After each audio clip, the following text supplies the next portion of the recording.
And we welcome you into the latest edition of the Unpaid Interns. It is Wednesday, June 10th. Austin Render joined by Tamar Share. Tamar, new location. How you doing? New location. I'm doing well. I'm actually in the great state of Indiana with you. So I'm feeling really good. What about yourself? Yeah, we're doing good. Just trying to stay up to date with what's starting to become a bit of a crazy sports cycle here. We're probably about a month away from jumping headfirst into a ton of sports, which is a good thing. I think we've all been missing it, but you got to keep everything straight. Jeff Passan on Twitter tweeting about the MLB, Woj tweeting about the NBA, all kinds of people tweeting about the NFL and college sports, and it's tough to keep track of everything. But that's what we're here for, is to try and kind of make today's headlines simple. And let's start tomorrow with the MLB. Jeff Passan was on Pat McAfee's show today, and he said, this isn't the 11th hour. This is the 111th hour. And it just feels like they're going nowhere fast. The proposals aren't getting anywhere right now. Where MLB PA has proposed a 76 game schedule. We've already seen 48 games from the MLB. It just doesn't feel like they're anywhere close tomorrow. Right. And the numbers are constantly changing. Like you said, the 76 game regular season proposal, if that's not decided on by today, they're going to go for that 48 game regular season, I believe is what they're saying. But still, that can always change. It's getting away from that original 114 game proposal that the MLB or that the MLB rejected. But it's just people want to play, players want to play. But at the same time, what we're seeing is there's some that do want to play and there's some that are all for the 76 games because the players association proposed, but at the same time there are players that are saying, you know what, even if that's the case, I'm not going to take part in that. I think the 76 game regular season would have the players get 75% of their previously agreed upon prorated salaries. Not everyone's happy about that. It's still that constant money battle, but the numbers are what's been tricky. It's getting down to that money business. And we're even talking today is supposed to be and is going to be the MLB draft. So we're starting to get that rolling. But Austin, you think people are even going to want to go into this organization that's in constant fighting and battling right now? Well, I'm intrigued. Well, first off, it's only 5 rounds instead of 40. I mean, the MLB draft is kind of known as the we're going to draft everybody who wants to play pro baseball type of thing. But the interesting part is not only is it only 5 rounds, but I could see first rounders going to the draft and going to the MLB. But if you're outside of the first few picks, I think you have to think really hard. If you have eligibility still in college, you have to think really hard about, do I want to try and fight my way into the MLB right now? I mean, most major league teams aren't getting paid by the end of this summer from their major league teams. And there's not going to be minor league baseball, it doesn't look like. There might not even be major league baseball. So is this the right time, if you're a sophomore, if you're a junior, to jump into the MLB? I don't think so. And I'm very, very curious to see if some of these names that are high up on the list that still have eligibility, if they think about coming back. And not only is the MLB just out of control right now, these guys didn't get to play much of their college season. They got to play 3 weeks of their 4 weeks of their college seasons. So I would not be shocked if a majority of the 5 rounds of MLB players end up coming back to school if they have more eligibility waiting for them. And a couple of Hoosiers to watch for tonight. Grant Richardson, a rising junior outfielder for the Hoosiers, was putting on a tear in his 4 week season. And same with Elijah Dunham, an outfielder, also first baseman. He'll be a senior next year if he chooses to come back. But those are two of the names to watch for Indiana, possibly getting drafted tonight. Shifting gears, a couple of soccer notes. The La Liga is coming back, or not the La Liga. La Liga is coming back. Premier League is coming back. Uh, and there's going to almost be like a competition between those two leagues on because they're going to come back at the same time, pitting against each other. And tomorrow it kind of feels like the virtual fans are going to have a play in this. Yeah, it's interesting. There's virtual fans. They're talking about simulated crowd audio to try and normalize what is such an intense. I mean, in the US, it's not as big as it is around in Europe. And what they're saying is they want that crowd action. It's interesting though. I don't know because it's not going to have an effect on the players aren't going to be able to hear. So it's still going to be that kind of that scrimmage mentality. But what we're going to be able to hear from those broadcasts are the simulated crowd audio, and we're going to be able to see virtualized fans, which is really interesting. They're talking about having the colors of the respective teams and making sure that it really looks realistic, but I don't know how that's going to necessarily work out. That's what La Liga in particular is really trying to work on to get the introduction started. And the other league is the MLS, right here in the States. They just announced today that they will be returning. Let me make sure I get Yeah, these there's dates right. July 8th in Yes. Orlando is what they're saying. So same place So, as the NBA. and they're going to go through August, and they're going to play the MLS's back tournament. 24 teams is what I believe is I what think they're doing. 26. 26 team tournament, called the MLS's back tournament, fitting.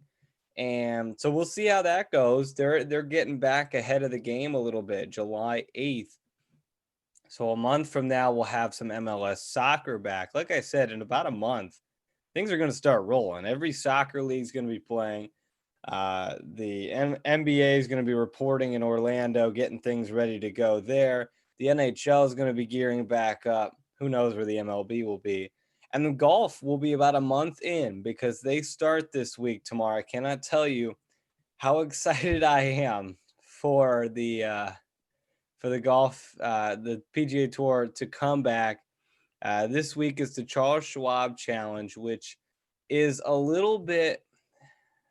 It's it's not a big tournament, but it is now. And it's not your biggest tournament in the world normally, but they're going to have everybody who is somebody other than Tiger playing in this tournament. So I am very excited to see where it goes, see how the no crowd works, because without a crowd, to me, it's not going to affect golf a ton. I mean, you can play golf without fans. It's not a big deal. But there's two things. A, you're going to make that big putt in the final round. And what are you going to do? Are you going to fist pump? Or are you going to like get excited and you got nobody to feed off of when you made a putt to beat one of the best fields in golf? And like also there's the fact of hitting wayward tee shots. There's going to be no fans to stop your ball or to find your ball. So there's going to be a lot more looking for golf balls. These guys are going to look a little bit more human, I think, than maybe they have before. And what you're Uh, forgetting to mention, they're going to mic up the players just as they did in the match, yeah, just as they done before in the NFL and the MLB. And several have them agreed to where they haven't where the mics, they haven't come out with who specifically, but many of them have agreed. And what they're trying to do with the CBS broadcast of the Charles Schwab Challenge is have a confessions cam. I don't know if you've heard about that, but at the yeah, I'm a little skeptical on that one. That one doesn't make any sense to me. If you have the players mic'd up, walking down the fairway, chatting it up, you can hear their strategy, you can hear their conversation with their caddies. That's fine. I don't think we need these guys ducking into a confessional and telling us what they're thinking. That's why we mic them up so they tell us what they're thinking naturally, not in this weird booth where they're just going to be there's definitely going to be a technical snafu where Jim Nance is going to ask a question and they're not going to hear him. They're just going to stand there looking But around. maybe this is their attempt. This is their attempt for entertainment, and that's what people want, Austin. It is an attempt. I am just extremely skeptical of how it's going to work if I know what the PGA Understood. Tour usually puts together. Last note Understood. before we bring in our first guest, Reggie Bush is officially reinstated with USC. This was tweeted by USC 10 minutes ago. So, right when we started the show, Reggie Bush is officially brought back into the good graces of USC. Obviously, a Heisman Trophy winner, the Bush push, all that good stuff that was kind of taken away because of some of the things that happened. But he is officially a USC Trojan again. So, just wanted to throw that in there. That was our quote unquote breaking news of today's show. Well, it is 11:11, so it is time to bring in our first guest. He's a reporter and multimedia content producer for 1070 The Fan. He covers the Colts and the Pacers. It is Kevin Bowen. Kevin, can you hear us? How are you doing? Yes, I can. I can hear you guys. I should probably start There my. he is. Hear me? Perfect. Yes, we got you. How are you? Good. Thanks for having me. I appreciated the golf talk leading me in. That was great. I didn't plan on rocking the Titleist hat for that, but my brother Absolutely. does work for the company, so I thought I'd give him a little plug. So you're excited to see golf back as well. I am. Yeah, I am definitely a diehard Tiger guy through and through. But still, the fact that it is back and, all these individual sports now are starting to be back in our lives, which I absolutely love. And I might have to side with the whole team confessional. I don't know if I'm channeling my inner real world days or my wife probably watching The Bachelor or Bachelorette. I probably have grown to love it. And it is a step. It is a baby step. Yes, the pure mic up, like you said, just the candidness would be awesome. But we all know how PGA Tour athletes and how really any athlete rolls. They aren't going to allow that right away. So we'll see. Hopefully no technical glitches. But the PGA Tour can be pretty like archaic with their things. So I'm glad that they're at least trying to have an open mind. That's fair. Okay, I'm getting outvoted here today. On my side, yeah. We'll see how it goes. We'll see how Thursday and Friday look in that sense. You cover the Colts and the Pacers. We're bringing you in as kind of our Indianapolis guy here. So I guess we'll really hit you with some really tough questions here. What the NBA starting to get everything officially scheduled. What does this mean for the Pacers? Could this time off possibly help the Pacers? Does it hurt the Pacers? What do you see as their kind of momentum heading into this? Yeah, I think just in general, just the unknown of how these teams are going to react to 3 months off is fascinating. It's an aspect of sports that we really aren't used to. So just watching that will be cool. Pacers related from a health standpoint, they needed a break. Did they need a 3-month break? Probably not, but they did need something. Malcolm Brogdon, their starting point guard, had some nagging injuries throughout the season. Victor Oladipo, as I'm sure a lot of your listeners know, he had been playing, but a little bit banged up and really had never been full throttle. It wasn't like Nate McMillan looked at him and was like, all right, 38 minutes, we can go into overtime. You're good. Like it always was some sort of restriction on Victor. So I think that helps. But having said that, and I know people have disagreed with me on this, I just think, yes, could Victor have gotten healthier over these last 3 months? Sure. But nothing compares to game reps. And I think he needed that sort of stamina, that sort of, okay, what am I feeling like midway through a fourth quarter? What am I feeling like if a game goes into overtime? And I think missing out on that will hurt him.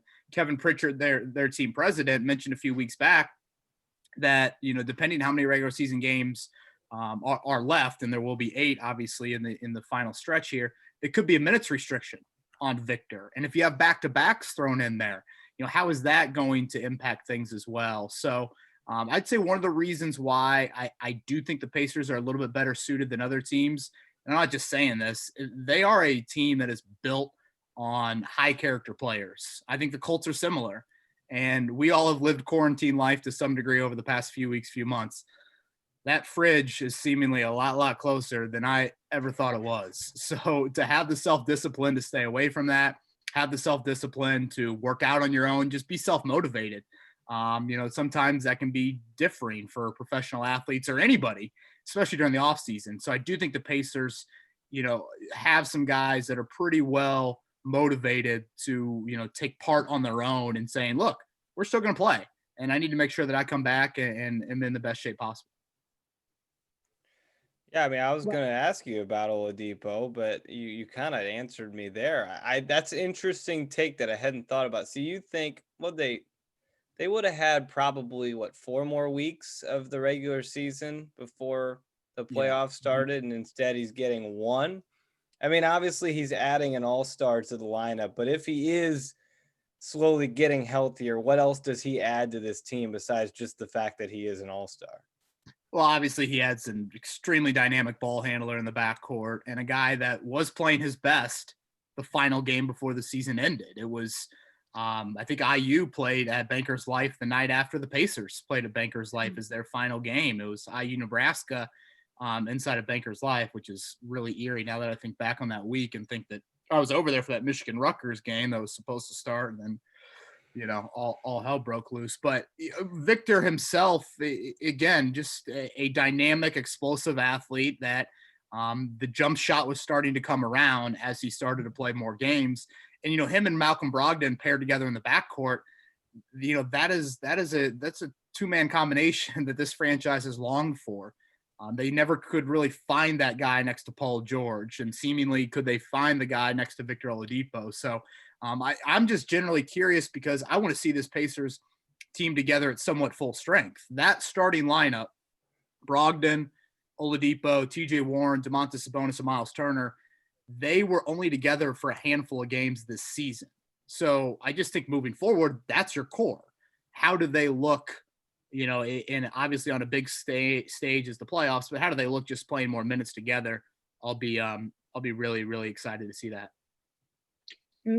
That's well said. And obviously there's a great lineup that is coming full force, but it's what is going to happen when they're all together, because they haven't been together in a while. Now, moving on to the coaching side, is Nate McMillan one of the most underrated coaches in the NBA? What are your takes on that? Yeah, the thing about Nate is you kind of forget how long that he's been a coach in the league. He was a player during the Last Dance documentary. They didn't, obviously show him very much, but they show those Seattle Supersonic teams that the Bulls played, and Nate was on those teams, and he became head coach shortly thereafter and has been a longtime head coach in this league. And while the playoff success has not been there for him, I do think we overlook, specifically this season, what this Pacers team has done. Victor missed all but 13 games, and they were sitting 4-5 seed pretty much the entire regular season. And to have so many new faces, Brogdon is new, TJ Warren's new, Jeremy Lamb is new, Sabonis and Turner in today's NBA, those two guys aren't supposed to be in the starting lineup together. So, I feel like at times Nate doesn't give that sort of credit. He's still got to get over the hurdle in the postseason. That's without a doubt.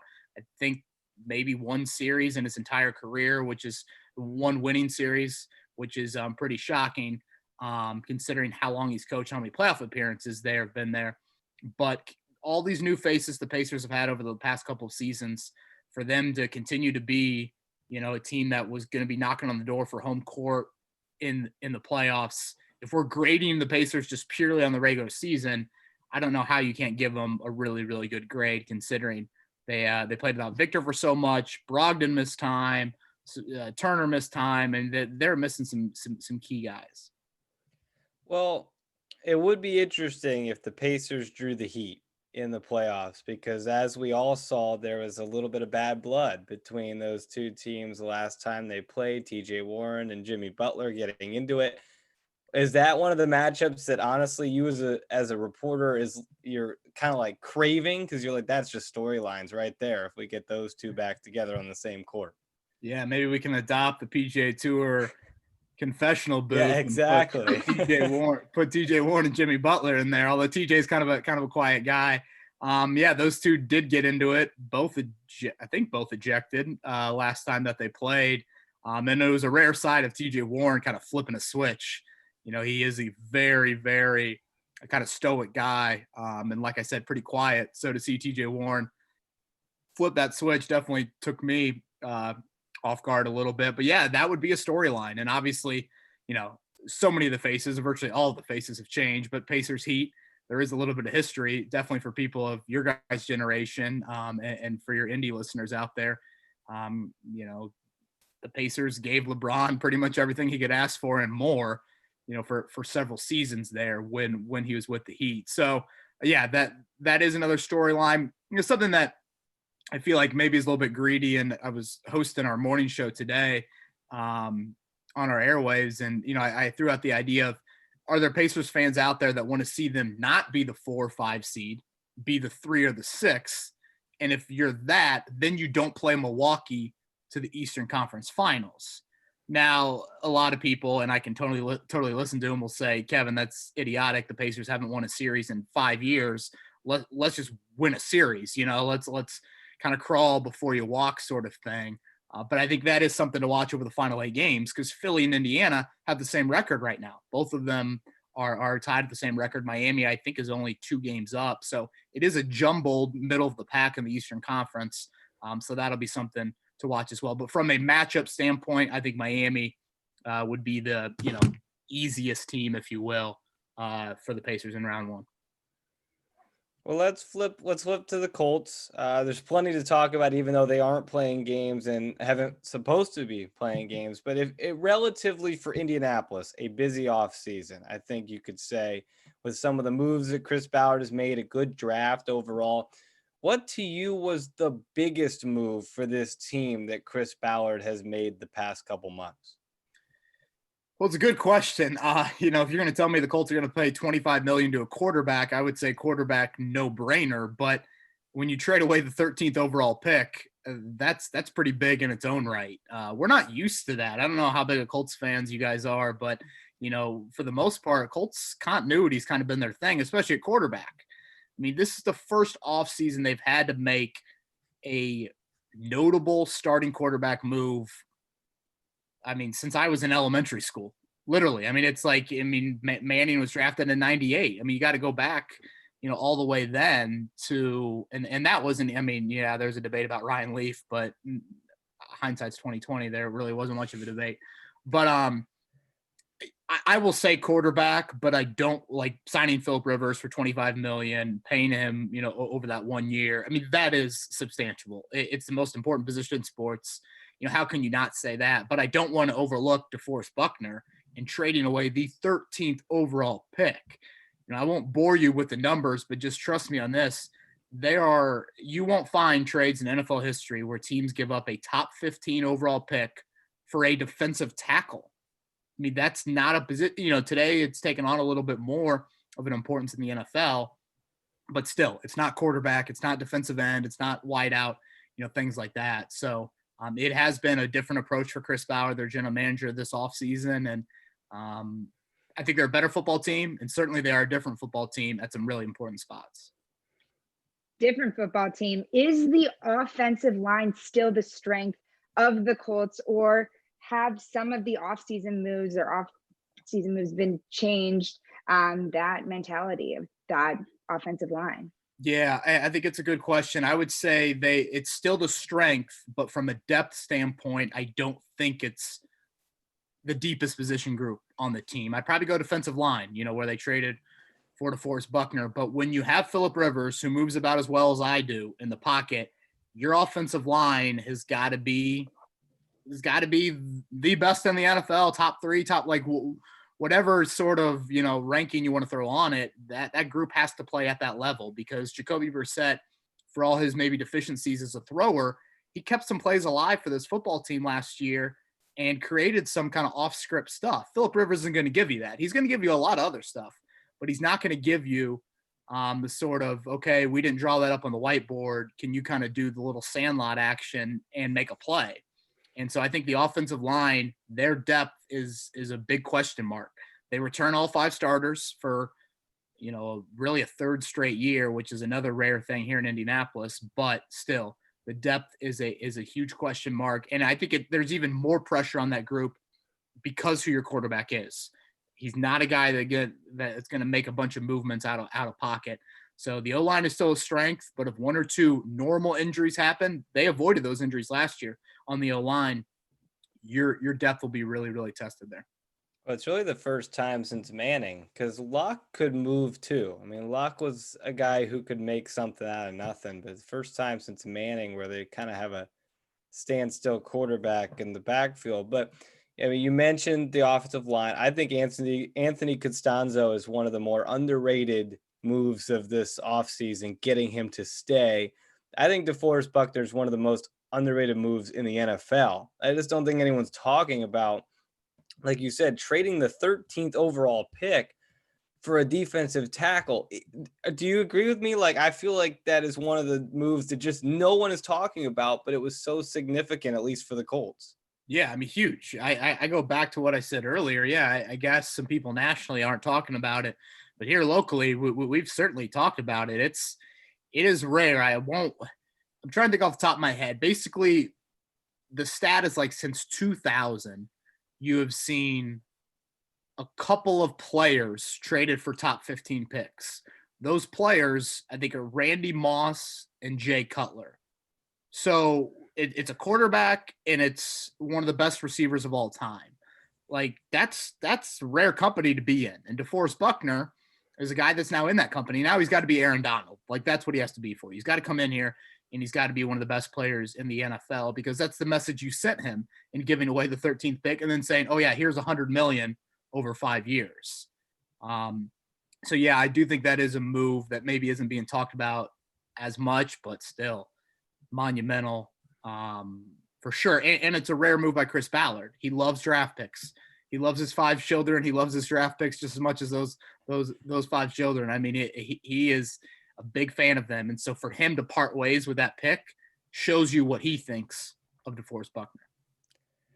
Yeah, I think Buckner paired with Darius Leonard in the middle will be a force to be reckoned with. Now, you've covered the Colts, according to your Twitter bio, since 2012. Is that correct? Yeah. Mm-hmm. So you've got to have some stories, some memories. What are some moments in your time of covering the Colts that stand out to you, or maybe some stories that you remember? Well, yeah, I mean, now that I guess 2012, spring of 2012, I was a senior at IU. I'll definitely remember, them hiring Ryan Grigson as general manager, hiring Chuck Pagano, the drafting of Andrew Luck, all of those things that happened. And that was my first job out of college working for the Colts. Probably one of the wilder nights of my professional life was the night Andrew Luck retired last August. That was a whirlwind like none other. Where were you when that all kind of came down? That's one of those where were you moments, I think, at least for Indianapolis media. Yeah, if we're going to do a 30 for 30 documentary here in Indy, that would definitely be it. I was in the press box. I would pretty much just finished up my preseason story, which I was just praying that the families of the players I wrote about would click on because not a lot of people are clicking on the old preseason stories. But, I mean, it was the fourth quarter. I had written it. Deion Kane had a big game. I remember like it was yesterday. And then just seeing the tweet from Adam Schefter and going down to Colts PR and they don't deny it. And that's when you're like, oh my gosh, this is about ready to happen. And it's about to get super awkward for Andrew Luck down on the football field. So yeah, that was a long night. Luckily my wife had one of her good family friends in town and because I don't think I left Lucas Oil till about 3 a.m. that night. So that's certainly a memory. Going to London when they played over there in 2016, I know it wasn't a great game by any means. They lost the Jags, but we had dinner at Kensington Palace on Friday night. And that's a place that I really didn't know that much about before I went there, but I certainly know a whole lot about now and have a great appreciation for being able to go to that and seeing Wembley Stadium. I'm not a huge soccer person, but one thing that I'm sure you guys have been to NFL stadiums, you've certainly been to some big college football stadiums. Like a lot of college football stadiums are bigger than NFL stadiums, like Michigan, Ohio State, Tennessee. I mean, there are a lot. NFL stadiums for the most part are about 60,000 right around there. And Wembley was massive and everyone was in their seats like 30 minutes before kickoff. Like it was like, yeah, we're good. We're done tailgating. we just want to be in here and see an NFL game. And that was a cool atmosphere that I'm just not as used to going to NFL games. Well, Another thing that's interesting, another thing's Tamara. interesting. I was just going to say what's interesting about soccer in Europe. I don't even think they sell beer at their stadiums because they truly wanted to, or at most stadiums because they wanted to be a truly immersed experience within the soccer match, which is different in comparison to football. Yeah, that's what I learned. I was studying in Italy. So those fans are crazy without beer, is what you're saying. Yes, and that's the point. Is you want their full energy and intention focused on the sport, which is cool. I think. Funny. My biggest memory from the fans in that game, the Colts Jaguars game, was them booing when the punt returners would take a fair catch or the kick returners wouldn't take it out of the end zone and just do a touchback. Because like that was their favorite play. 4th down, like Pat McAfee already has a big following. He was like the most beloved, human being in London that day, just with how much, people love kicking and the football aspect of it. So wow, that is, I guess it makes sense. And it's more of a culture thing for sure with, the drinking age and all that stuff. Mm-hmm. Well, Kevin, great stories, great insight. Thanks so much for joining us. Hopefully we will have an NFL season that will be somewhat normal here coming up. And hopefully the Pacers will draw some good games down there in Orlando. But thanks so much for joining us and talking a little hoops and football. Yeah, thanks for having me on. If I could sneak in a shameless plug, I taught a class at IU last 8 weeks through the media school. So if you have any underclassmen out there still have another year, hopefully I'll do it again with through Dr. Clavio, and it's kind of a multi-platform journalism class. So if anyone's looking for a 8-weeker second semester next spring, I don't know if people plan that far in advance, but hopefully you guys can find something. Hey, we're the unpaid interns. We're fully in for the shameless plugs. We are all in. Yeah. Thanks, Kevin. Take care. We'll talk to you soon. Yep. See you guys. Have a great summer. Good talk there with Kevin Bowen, talking Colts and Pacers. Really good insight there from a guy who lives and breathes Indianapolis. And when you're in that city, you cannot hide from those teams. The city revolves around the Pacers and the Colts. Well, let's shift to another city or a town that revolves around its sports. That's Bloomington. And we're going to bring in our next guest. He's the sports director, radio broadcaster for Indiana women's basketball and Indiana baseball. And according to his Twitter, he is a great clubhouse guy. We're gonna need some explanation on that. But Greg Murray joining us from Bloomington. Greg, how are you? I'm doing well, guys. Just to follow Kevin Bowen, it's an honor to be with you guys and to follow KB. We go way back to when we were students at WIUX.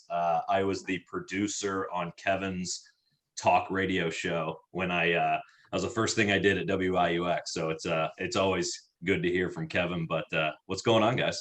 Well, I'm glad we worked that out. That was completely on purpose, obviously, to get KB followed by Greg.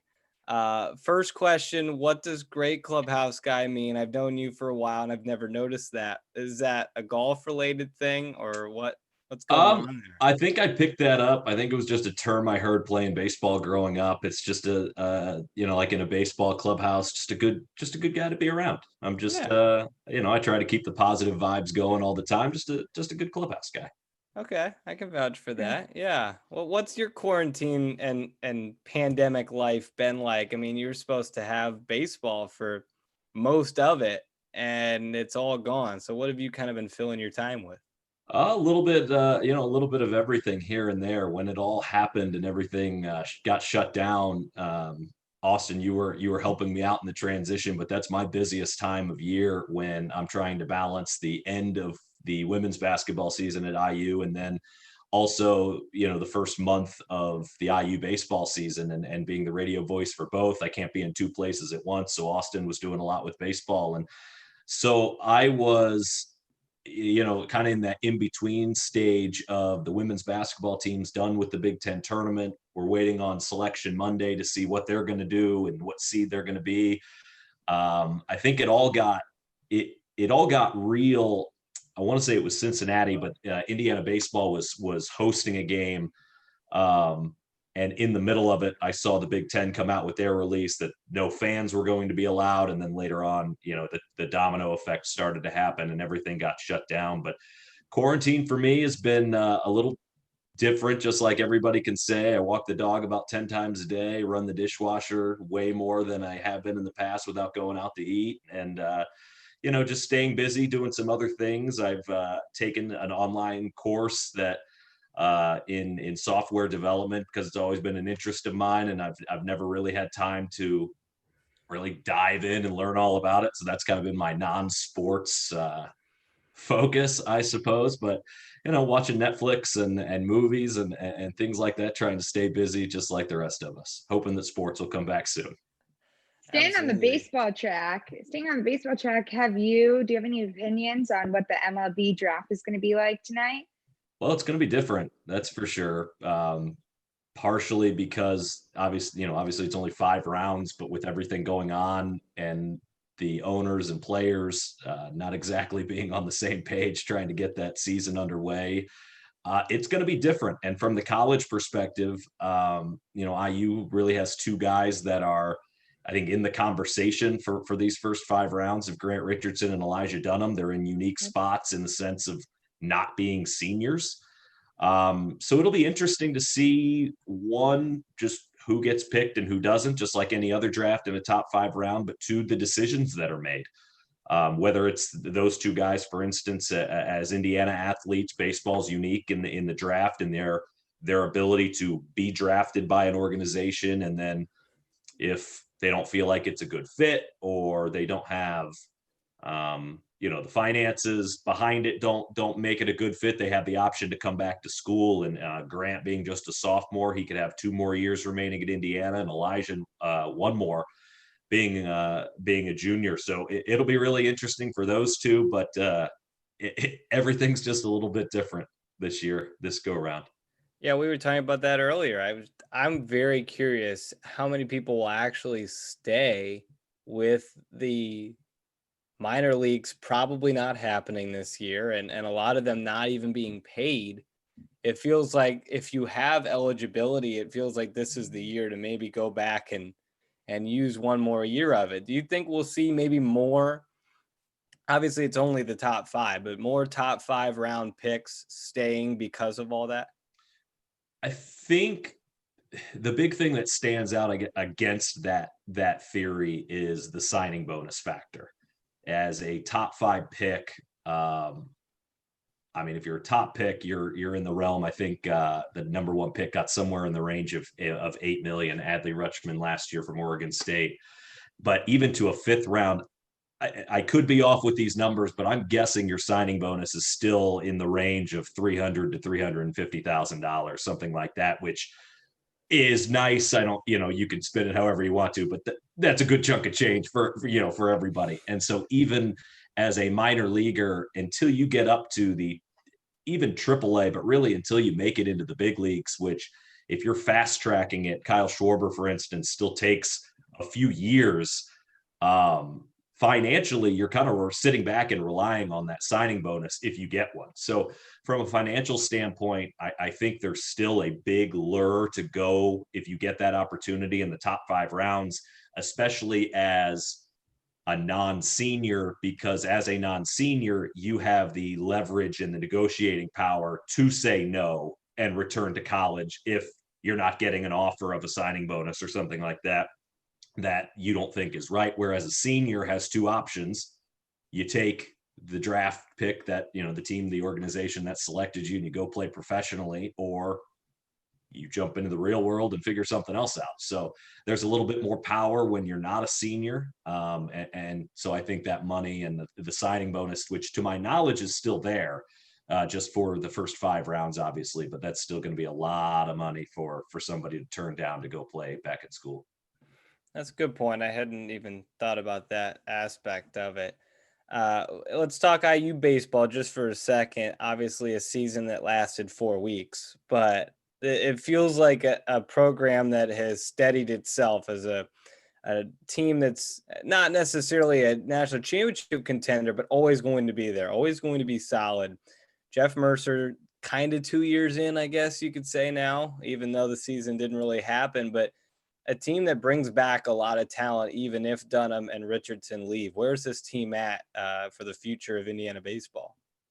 Well, I think I would have a clearer picture if I would have known what would have happened this year, because this year of 2020 was that big question mark year, right? They lost so much from a personnel standpoint from the Big Ten title run in 2019 that you still felt that IU could compete. As you said, Indiana's baseball's established itself as, I think, even in we'll call it a bad year, a rebuilding year, they're still going to be there in the mix in the Big Ten. The talent is too strong, the recruiting is too strong, but there were so many new faces in 2020 from transfers with Jordan Fusey and Colin Hopkins, and then you have Jeremy Houston, but a completely different rotation on the weekends with Gabe Bierman and Tommy Summer and Braden Tucker to replacing them. I mean, it's just so many guys. And now with that group, the seniors' ability to come back, you're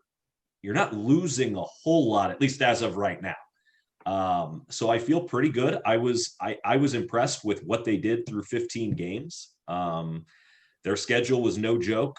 Austin, that, traveling with them for the first few weeks especially, but they had some good pieces, some impressive new faces that I'm sure as the season went on would have continued to find their groove. And I think they would have been right in the mix in the Big Ten. Again, are we talking a national championship? Probably not, but this is a team that's built to be a consistent threat in the league.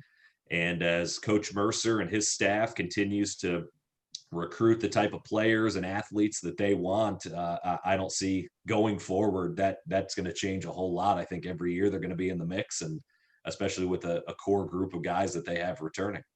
It was such I would say a good start, and it was crazy because they lost their second baseman, who was another one of those new faces, Grant Machaki, literally on his first at bat in the first inning of the season. So they had so much potential, and it just kind of felt like there was no conclusion. It was just abruptly ended, obviously, because it was 15 games into the season. But another team abruptly ended, the women's basketball team that was, again, a lot of promise.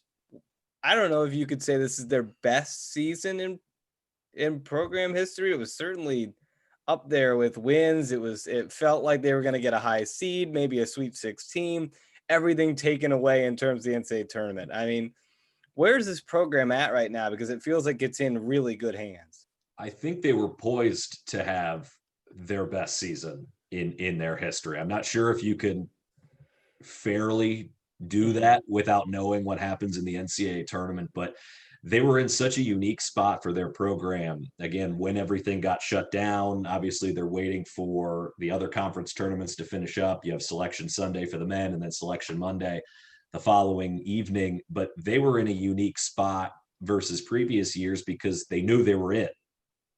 They had not been in that position before. Even the year before, when the bracket got leaked that afternoon, they were sweating it out a little bit. You felt good, but there was a chance they were going to be left out. Now you're thinking, are they going to sneak in as a top 4 seed and play at Assembly Hall?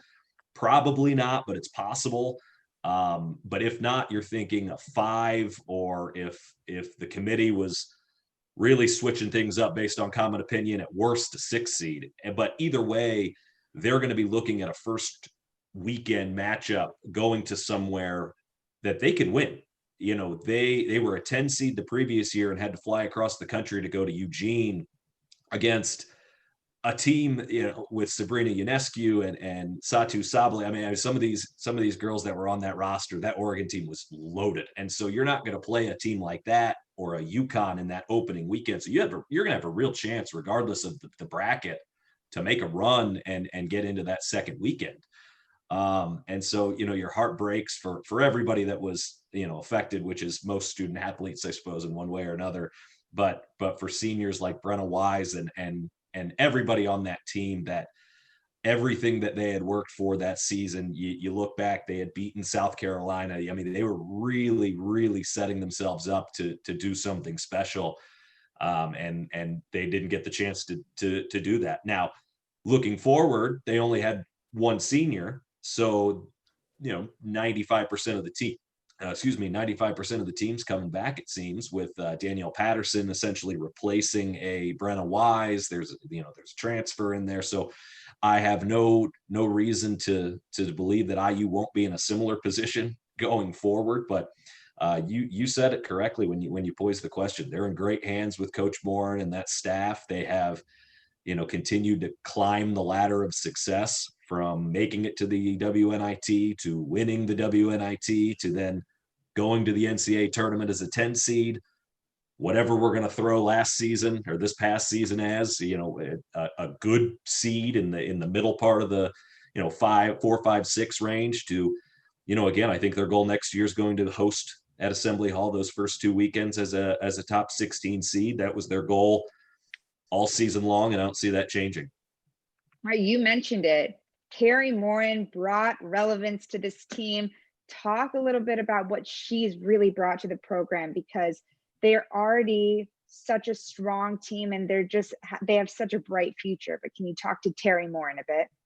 Yeah, absolutely. You hear from a lot of teams and organizations how important the culture is and the off the court. You hear, oh, this team's really close. They enjoy playing with one another. And it seems like coach speak a lot of times, but this team, they are all on the same page. They enjoy being with one another. They're a joy to be around, from my perspective, traveling with them and going to doing their games. They're a joy to call, but that matters. You can tell on the floor that everybody's on the same page, and it starts with, at the top with the leader, and that is Terry Morin. And they've had a good amount of continuity with the staff, not too much change from an assistant perspective, which I think helps.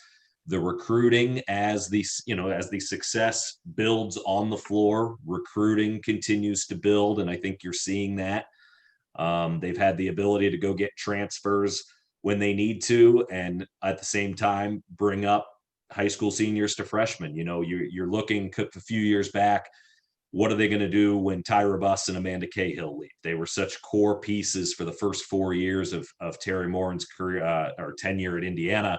Well, they bring in Allie Patberg and Brenna Wise, who sit for their senior year, Buss and Cahill. So now they're on the floor and have obviously taken over in that sense.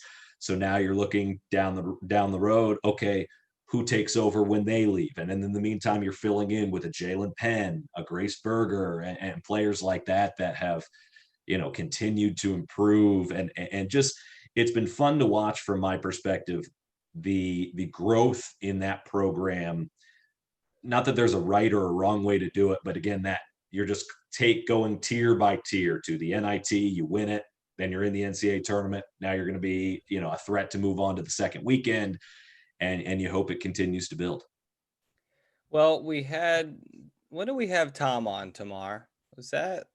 I think it was last week. Was it just last week, man? I'm like pretty blank. sure. I think it was. Yeah, we had Tom Ackerman on. We talked Bloomington and some of the great places. I've always been told, spend a summer in Bloomington because it's special in Bloomington in the summer. What makes Bloomington such a special place? You've been there for a while. You're a student. You've lived there. What makes Bloomington so special? Yeah, I just hit the 10-year mark, including my time as an undergrad. So I'm a fit. I want to say somebody told me it was 4 or 5 years post grad. That's when I can be tabbed as like I'm a townie. I am a Bloomington townie. So I've made it. I'm 10 years total. But it's a special place. The university obviously has a whole lot to do with that. But you look at the people, the businesses, the small businesses that are there in South Central Indiana, just the area. It's a family-like place.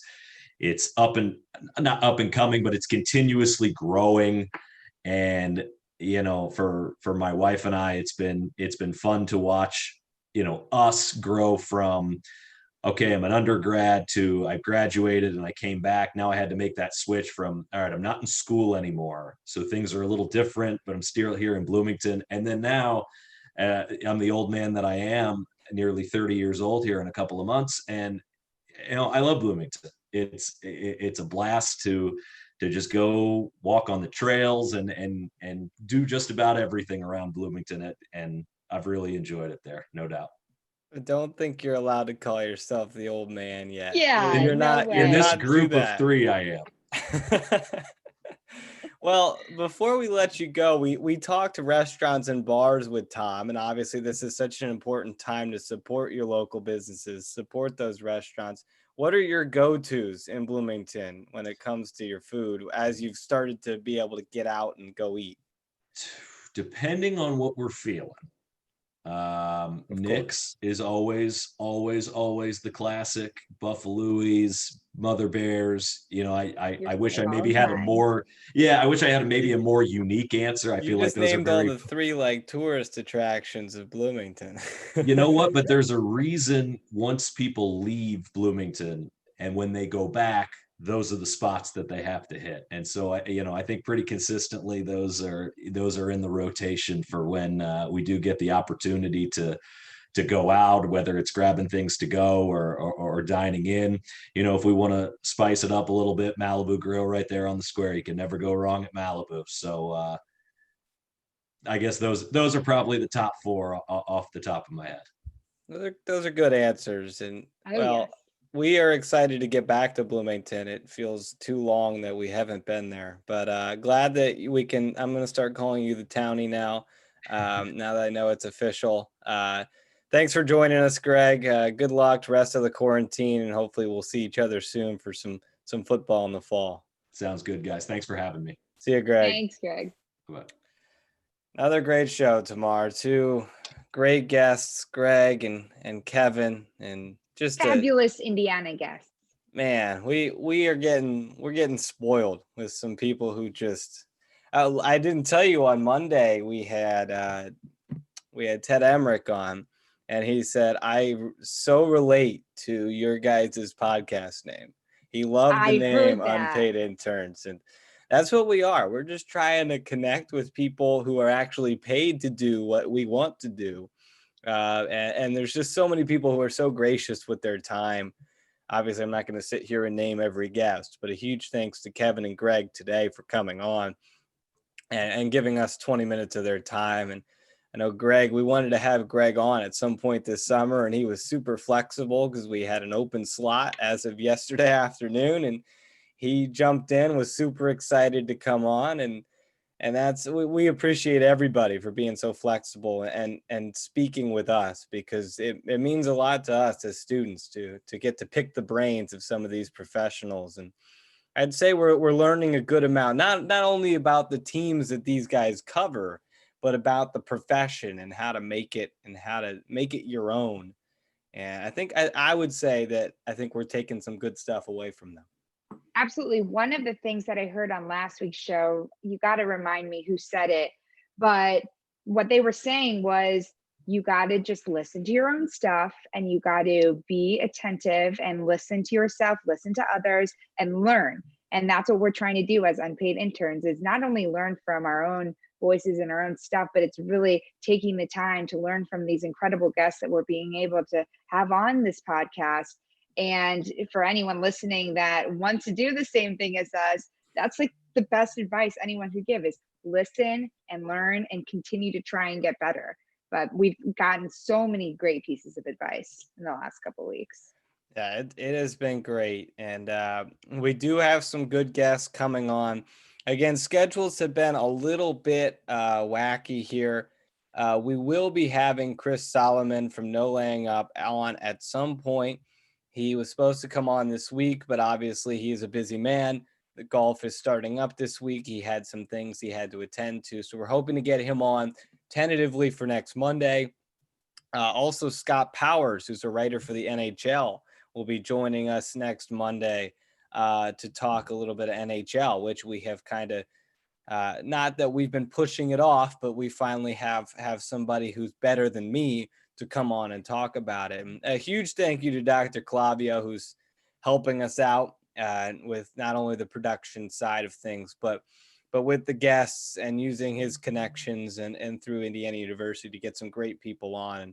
And just today, just a big thank you, I guess, to everybody out there. Programming note for Friday. I know. You can cry now. I will not be there. It's my first episode that I will miss of the Unpaid Interns. So I promise you, I'm leaving you in good hands. Well, somewhat good hands Good with Connor hands. Hines and Griffin Gonzalez. They're going to be hosting. They haven't told me who they're having on yet. I guess they're keeping it a mystery, or they don't know yet. But they will have, I'm sure, somebody great on Friday. So Griffin and Connor will be joining you together without me on Friday, and I'll be back on Monday when we talk to Scott Powers and Chris Solomon. But until then, Tamar, anything else you got here before we take off? All I can say is thanks to you, Austin, for doing this as well. And thanks to Dr. Clavio. Those are the main, you guys are really doing so many great things. Austin, thank you for having me. Thank you for including me. This has just been so much fun, and there's so much more to be talked about. We have, I mean, it's June 10th. We've got a month and a half of great guests ahead of us. And I know we've got a large bank of people we want to have on. And if you are sitting at home and you're like, man, I really want to be on Unpaid Interns, you know what? Just shoot us an email or let us know on Twitter. You know, we would love that. If you're really dying to be on the show, we will have you on the show. So let us know. But that'll do it here for our Wednesday edition of Unpaid Interns. Thanks again to Kevin Bowen of 1070 The Fan and Greg Murray from Indiana University for coming on and talking sports with us. For Tamar, Kevin, and Greg, I'm Austin saying so long from Unpaid Interns.